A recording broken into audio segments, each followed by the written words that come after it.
Greetings, distinguished guests, ladies and gentlemen, and fellow youth advocates from around the world.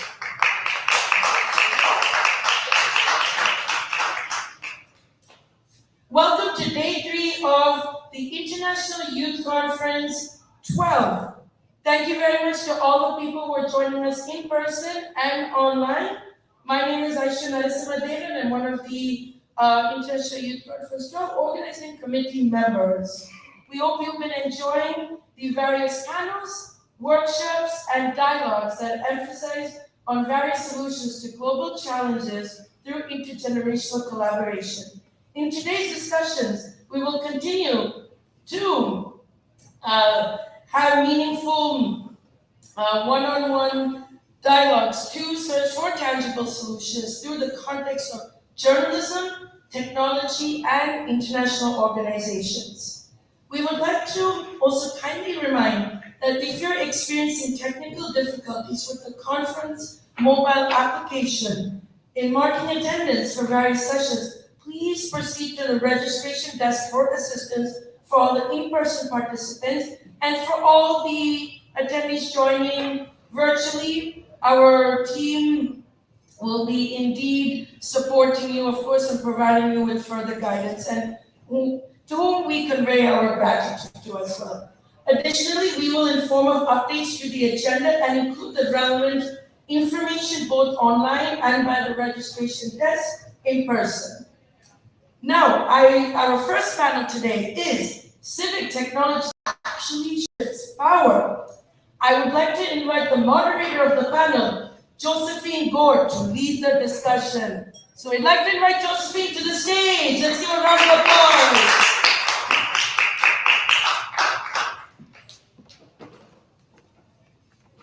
So now the floor is yours, Josephine. Thank you very much. Thank you so much, Aisha, for that lovely introduction, for bringing us here for day 3 of the International Youth Conference. Panelists, please come to the stage now. We can begin our session. Thank you so much. Give them a round of applause.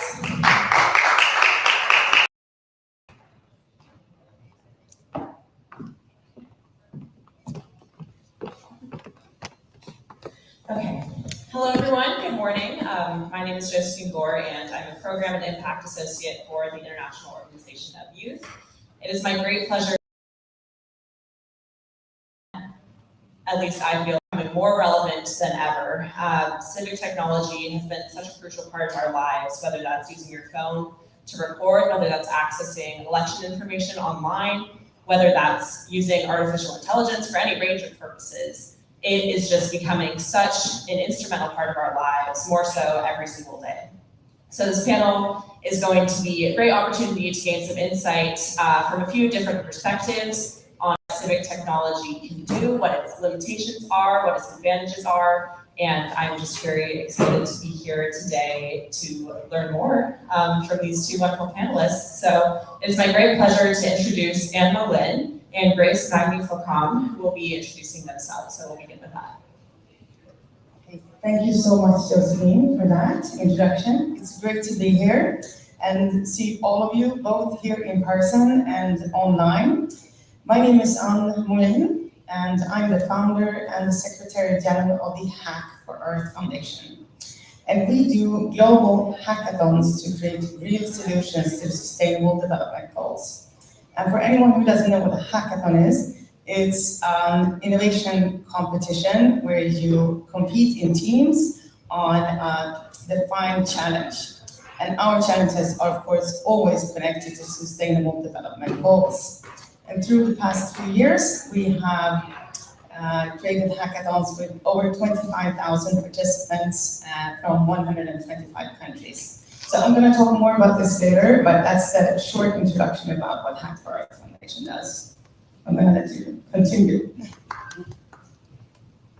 Hi, everyone. First of all, thank you, Josephine, for the introduction.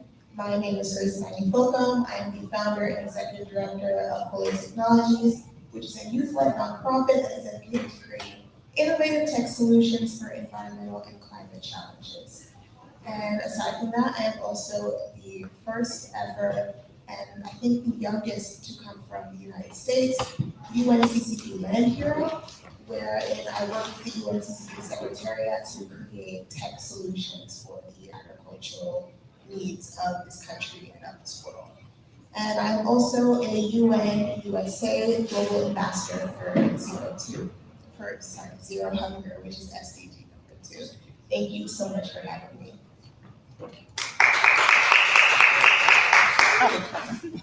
I got my own mic. Thank you so much for introducing yourselves. It's so great to hear about the organizations that you're a part of, and it just brings such a wealth of knowledge to this dialogue. So I'm very excited to get started. My first question,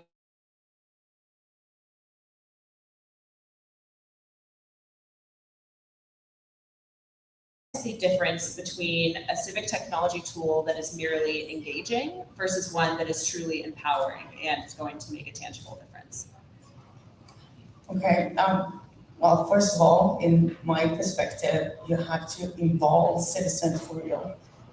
And citizens, including, of course, all kinds of citizens, youth from all countries with all backgrounds and all types of competences and so forth. And in doing that, not just involving them in the tool itself, but also the creation and the outcomes and so forth. So in every part, we need to see a much larger participation from citizens overall. And of course, youth is one of those groups that is extremely important, mainly I would say because of your immense university power and your youth's natural, of course, engagement and involvement in our future, since you are going to be here much longer than me and my generation. So that is extremely important. Yeah. Thank you so much for sharing really quick. I just think it's very important to have diverse perspectives involved in every single step of the creation process. So thank you so much for your insight, Grace. So I would say that a tool that is merely engaging, I would say that it serves a certain community, but it only has them involved in the outcomes of that tool. And I believe that empowerment comes from allowing the community to be involved in the decision making and the creation itself of the tool. So at Folia Tech, one of the inventions that we have had was FoliaNet, which is a crop disease detection device. And how we involved our communities that we serve, in that case, it was Maryland farmers. How we involved them was we had them involved in the ideation, the creation, and the implementation of the device. Because we felt that it was important to make sure that their needs were met in the way that they needed it to be met. We felt like it was more empowering for them to be able to have ownership of what we are creating, instead of us just crunching numbers and creating something on their behalf. Thank you so much. Can I just continue? Yes, Is it okay? absolutely, yes. I was inspired by what you were saying. And yes, not just crunching numbers, of course. That is so important to mention, that it's real involvement that's important. And at Hack for Earth Foundation, we have citizens and youth involved in all parts of our hackathons. So, and we think it's very important to provide the opportunity to join from wherever you are. So, of course, you need access to Wi-Fi, and I know that is a challenge in several parts of the world. But if you have access to Wi-Fi and access to a computer, you don't have to own your own, but access to a computer, you can join our hackathons. And you don't have to have your own team. We can set you up with a team when we matchmake you. And you don't have to be good at tech or anything. You just bring your own perspective and your passion and dedication for creating a better future. And what you bring to the table is what your perspective from your part of the world, what you have experienced and what you think is important. So that is the way we aim to create citizen-driven innovation, and that of course includes youth, but in our perspective, all people around the globe can be involved in this way. And we can't leave it up to the CEOs and the prime ministers and the people in the UN General Assembly right now to make the decisions for us. We have to be involved and do it in a very tangible way. And our global hackathons is one way of doing that. Yeah. Thank you so much for sharing, Grace, about your project FoliaNet. That sounds very interesting, and it's so important to have, as Anne mentioned as well, just such diverse perspectives coming together to make sure that the tangible results are relevant to everyone. And especially today when there are a lot of people who may not necessarily be able to be in those rooms, just continuing to expand on that, especially in the technological world. This actually moves pretty well into my next question. So technology is all around us, of course. For anyone who is able to access the internet, it is such a valuable resource, but there are also sometimes downsides to being so digitally connected. So I'm just curious from your perspective, what are some of the biggest risks or unintended consequences of using technology for civic action, such as surveillance or exclusion, and how could we address those if they do come up? So I would say one of the biggest downsides, at least at Folia, most of our work right now is AI driven. And unfortunately, AI in its current state has the tendency to exclude certain marginalized communities unless those communities are involved in the development of the AI itself, which is, in my opinion, the solution: to involve the communities, to involve them in a consultative sense and also in a developmental sense. I believe that these communities and all the stakeholders involved need to have a say in what is being created, how it is being used, and the ownership of the data itself.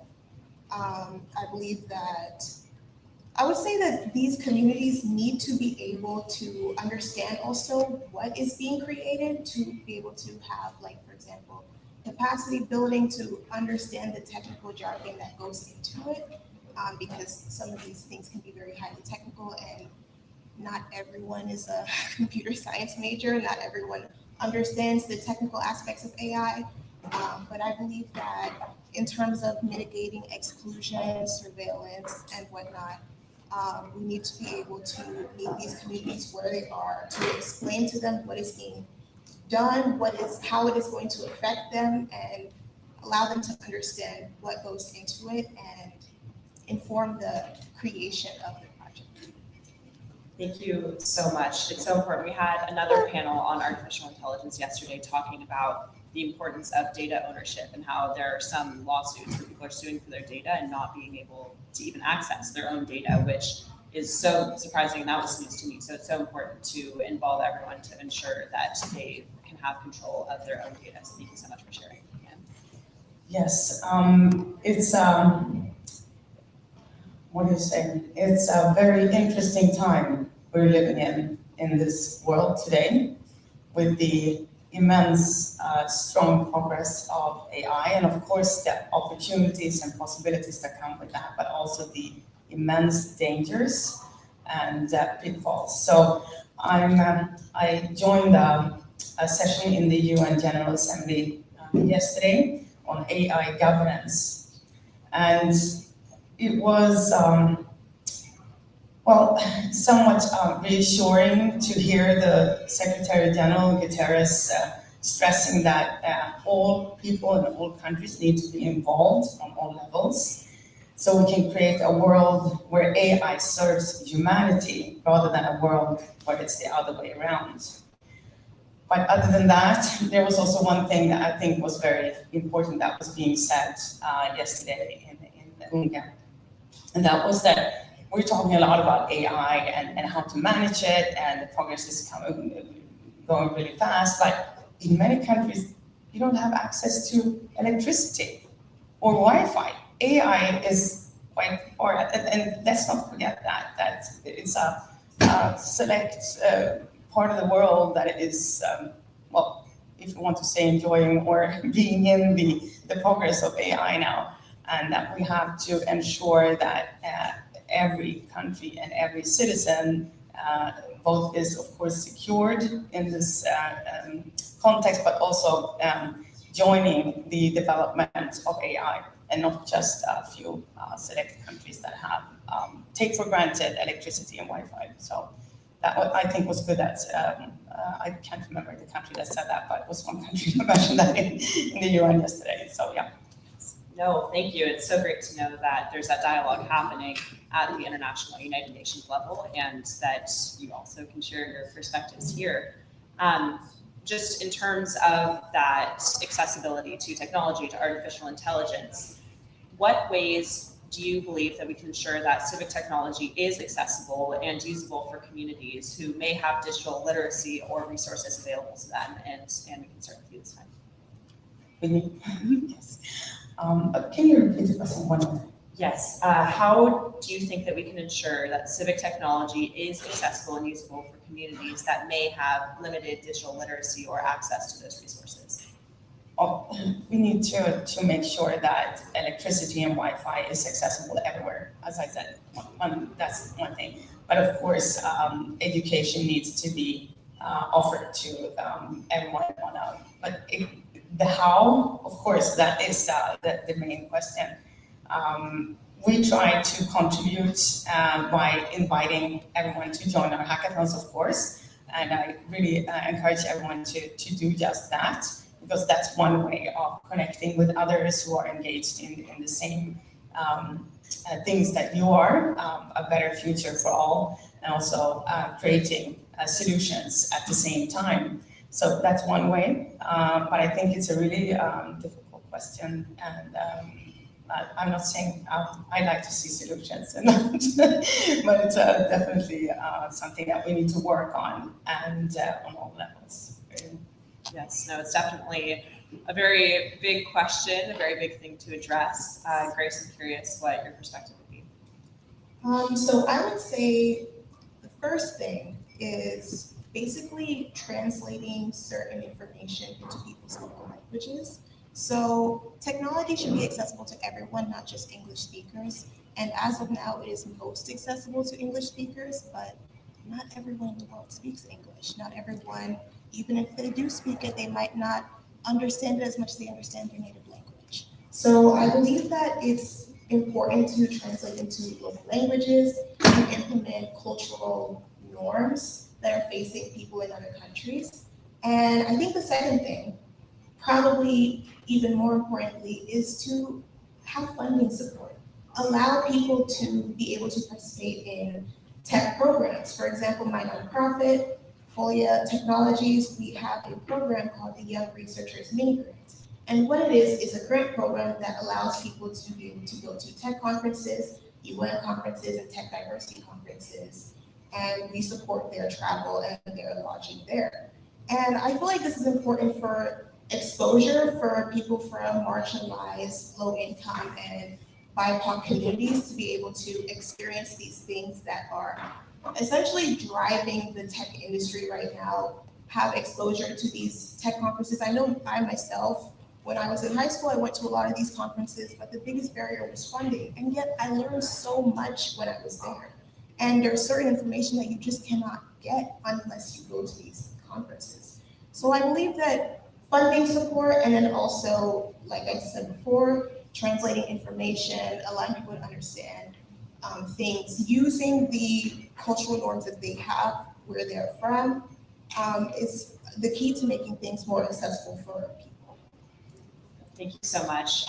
Language translation is such a big thing, and I just think about, sometimes when you're speaking Spanish or French, some of the technological words are still English, but they're just, translated into the sounds a lot language, but not actually the words themselves. So it's very, very important to keep in mind, and also just sharing about your personal experiences with your work as well is very, very important. And one last question before we open it up to Q&A is, how do you believe that grassroots tech solutions can be scaled or adapted to influence governance at the national or even global level? So how can we make these grassroots initiatives larger to address these? Can I start from that? Yes, absolutely. Thank you. So that is one of the main goals that we have at Hack for Earth Foundation, really harnessing the, I think, untapped resource of citizens worldwide in your citizens' knowledge, perspectives, and intelligence, and using that in creating the solutions that we need for our future. Because there is no other future than a sustainable future. That is something that is very evident here in this context, but in many other parts of the world. When I say that, that's quite a shock to people. What there is no other future than but it's really, that's the way it is. There's no other way to go about it. And then we need all to be on board with that. And that is what we try to do. So I just wanted to share this is a book that me and my team have written about our method called the Dream Hack Build method. And it was launched last year here at Climate Week New York. And it's really a playbook on how to organize your own hackathon in your community. It can be in person, it can be online, but it's really a way to harness citizen-driven innovation and creating solutions. And I also just want to mention that all the winners of our global hackathons, we bring into our own acceleration program. That is 6 months, it's completely online, and it's called Build for Earth. And this is based completely on science and what really works when creating real working tool out of a great solution. So I'm really proud to say that several of our winning solutions from our Hack for Earth global hackathons now are on the market. Working tools making the world, the planet, a better place to be. And it's not just tech solutions, we have those too. But for example, we have one solution is a new type of building blocks made out of plastic waste. And their innovative solution is that the process for creating the building blocks is so much kinder to nature than any other process out there. This was innovated by a team from Morocco, and this resi block building.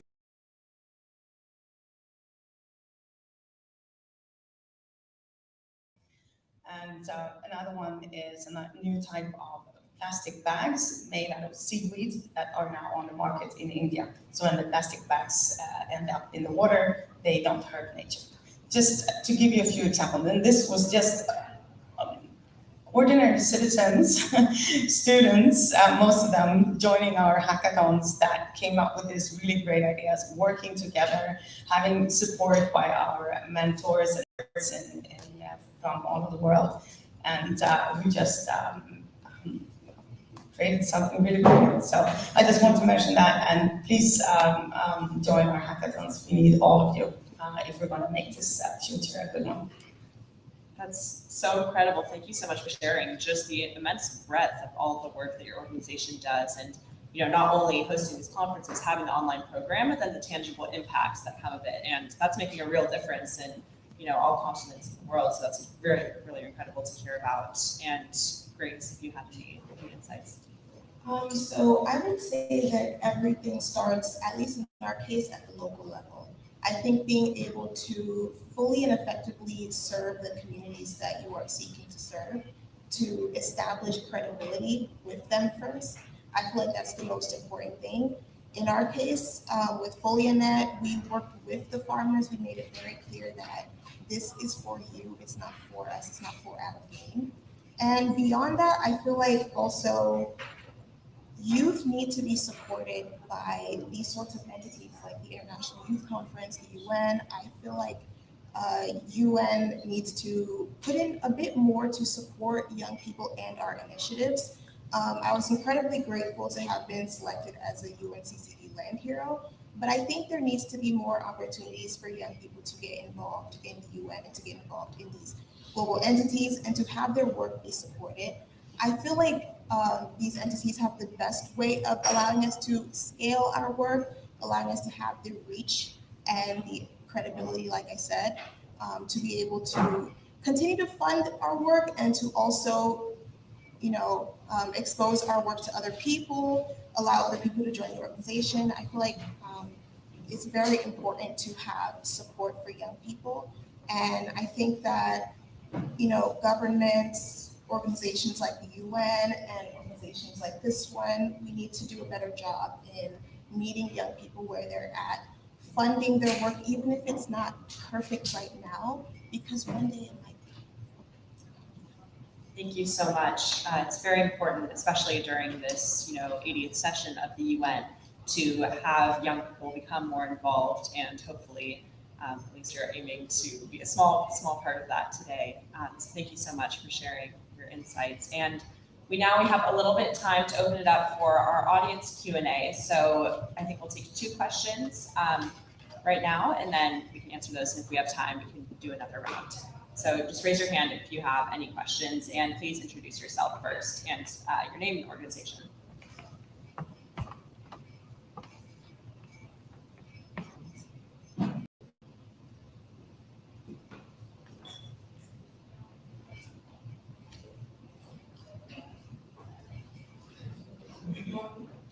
My name is Aswad. So my question is in what way can civic technology improve the participation of new people who lack access to the internet and Wi-Fi? Could you repeat that question? It's really Apologies, the mic is off.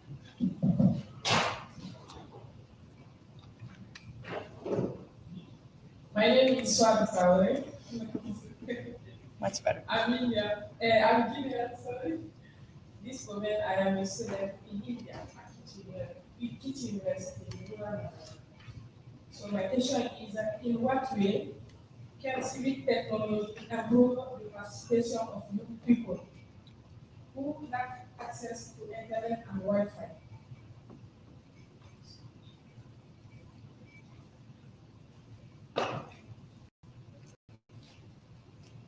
May I answer? Or do you want to answer? You start. Okay. I think we need to flip the question. How do we get electricity and Wi-Fi to everyone now? But because if you don't have that, it's really hard to join. So I think that needs to be a priority for the global community to make sure that everybody is involved. And how do we go about that? I think that needs to be the question, because otherwise it's really difficult. I totally agree. Maybe you have some ideas on how to do it without electricity and everything. I would say, I think the work that the UN is doing right now to kind of expand access to things like technology, I think that's very important. I think scaling the work that we do is important. Like I had said before, funding is very important to be able to access people in remote areas, because even as of now, even with my nonprofit, the hardest people to reach are the ones with the least access to technology. And that's kind of how it is in most of the global north as of now. And so I think that funding and in programs such as this would go a long way in creating access for people in remote areas and getting their insights, because they're just as important as those of the people in the global north, because the global majority is the most affected by things like climate change that we're working on here. So I think that their voices need to be heard, and hopefully, as she said, I think the global community needs to, take on that challenge and be able to create access for people in remote areas. Yeah, and just, I'm from Stockholm, Sweden, in the north. So for me and everyone in my country, it's just electricity and Wi-Fi is just there. And so that's the situation for most countries in the global north. And I really think all of us in the global north need to recognize the purpose and the great effect it would have to have everyone on the planet and everyone also joining from the global south in this evolvement of AI and tech. And I think that needs to be questioned. How do we get everybody on board, and us who have this as a, it's just there, understanding that that is not the case and we need to change it now. I don't have the answer, I'm sorry, on how to do it, but doing this, what we're doing now, talking about it, I guess is the first thing. Yeah. Thank you so much for your insights. If anyone else has a question, yes, raise your hand.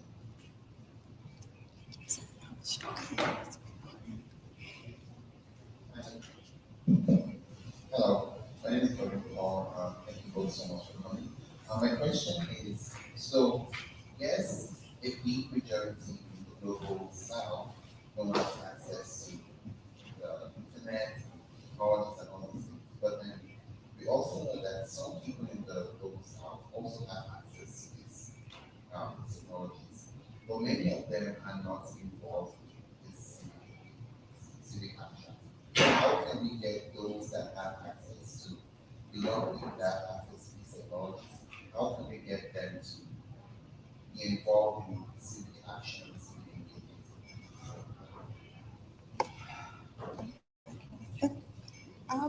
So as I had aforementioned, I feel like one of the biggest things is to implement people's cultural norms, meet them where they are. So one of the things is languages, but another thing is implementing like traditions and whatnot into the technology that we create, into the outreach, into the social media marketing materials that we use to promote said technologies.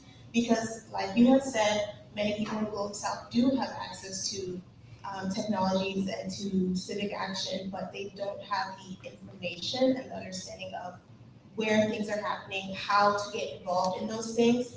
So I do believe that entities like the UN do a pretty decent job in promoting, but I think we can do more than that. I feel like promoting marketing technologies, marketing events to get involved, programs to get involved. For example, at Foley Technologies, we do have a Young Researchers Program, which is dedicated specifically to people in the Global South, because we feel like it's important to be able to export our information and not just keep it within the global majority. It's easier to keep it in the global majority, but it's necessary to allow people in the Global South to be involved in tech creation, decision-making, everything. So what we do at Hack for Earth is that we partner with the big UN entities and also with big companies and governments when we do our hackathons. So that is our contribution in connecting people from all around the world who might not have the access that you're talking about to these rooms, in creating solutions and bridging gaps and actually being part of creating the solutions that we need. So I would like to encourage everyone to join our hackathons and follow us on social media. We're at Hack for Earth. We're called Hack for Earth on Instagram, and we're on LinkedIn as well. So there you can see everything you need. I also had 2 slides I wanted to show, because another way of also connecting the dots and between the big organizations, UN and other big companies and governments is also reaching them where they are. So I can see there. Yeah, the first. Can we have the second slide? Yeah. So I'm actually writing a new book that will be published on Pike Publishing next year, and it's called ESG in the Age of AI. And ESG, for those who don't know what it means, it's environment, social, and governance. So it's really how to create a sustainable way of working in your organization.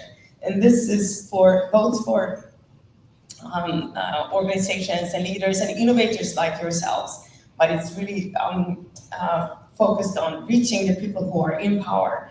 And I just want to mention that the International Youth Conference will be in the book and your work as an example of how to really work really well with youth and engaging citizens worldwide in being part of this. So that is one contribution we're doing, because I really think we need to connect the dots and connect the different organizations and the governments and have them also see the power of citizen-driven innovation. Yeah.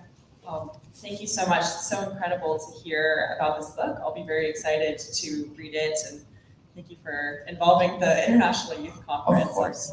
I'll be excited to see. And I'm so sorry, I know we have a few more questions. You'll be able to speak to our panelists after the session. I'm sure I'll be happy to stay for a few minutes and answer questions or connect online if that's not the case. But we have time for very, very brief concluding remarks. If you have any final thoughts, maybe we can start with Grace. Well, first of all, thank you everyone for being here. It was very nice talking to you. I hope that from this session you really took away the the meaning of technology and environmental science, how we can use tech with environmental science to better our planet.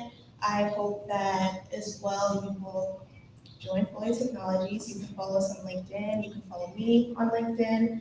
And yeah, it was nice talking to everyone. Thank you.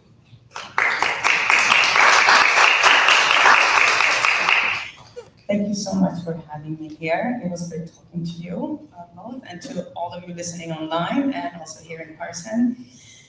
I hope that what you take away with you is that your competence, your perspective, your voice is needed. It's not only matters, it's needed to create the future that we all are going to live in. So please follow and connect with me on social media. I'm on Instagram, LinkedIn, and follow Hackworth as well. So, and I hope I see you in our upcoming hackathons. Thank you so much. Thank you so much to both of our incredible panelists. I know that I definitely learned a lot today. Civic technology is such a big part of so many people's lives, but the technicalities of how it can be used, how it can become more accessible are so important to learn, to expand on, and to bring to these spaces and to larger ones, including in the United Nations. So thank you so much for taking the time to come here, share your insights, and I know that, again, I learned a lot, and hopefully I'll be able to go out, maybe even join a hackathon or two. And we look forward to having you join us, Josephine. We'll see. I'll have to expand on my technology skills a little bit. No, you don't. You can just come as you are. Oh. Everyone can just come as they are. Oh, perfect. Well, I'll learn some more while I don't know much tech either, so you don't need that. Well, thank you again so much, and I'm sure you'd be happy to connect a little bit with everyone here after if you had any remaining questions. And just thank you again for being here this morning and for a wonderful session. Thank you.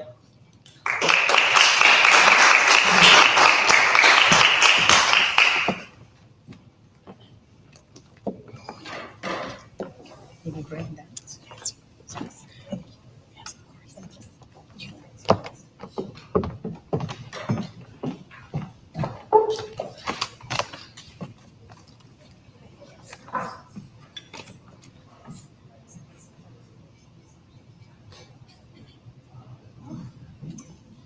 Thank you very much to Josephine and all the esteemed panelists in the previous session. Let's give everyone another round of applause.